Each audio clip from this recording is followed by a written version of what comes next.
یاد رکھیے، دوسروں پر احسان کرنے سے انسان کا اپنا ہی فائدہ ہوتا ہے۔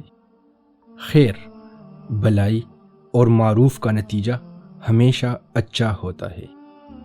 لوگوں پر احسان کرنے والا سب سے پہلے خود اس احسان سے مستفید ہوتا ہے۔ اس کے دل، اخلاق اور ضمیر کو سکون و طمانینت محسوس ہوتی ہے۔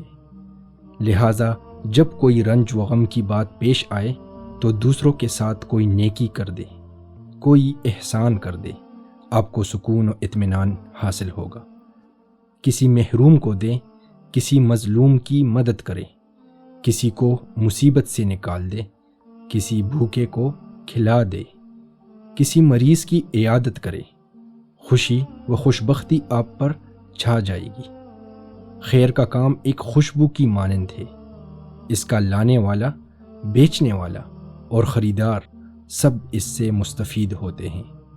نفسیاتی بھلائیاں وہ بابرکت جڑی بوٹیاں ہیں جو نیکوں کے دواخانے میں استعمال کی جاتی ہے۔ حسن اخلاق کے بھوکوں پر مسکراہٹیں لٹانا دنیائے اخلاقیات میں صدقہ جاریہ شمار ہوتا ہے کہ اپنے بھائی سے خندہ پیشانی سے ملنا بھی صدقہ ہے۔ چہرے کی اداسی و تاریکی دوسروں کے خلاف اعلان جنگ ہے، جس کے نتائج کا علم تو اللہ ہی کو ہے۔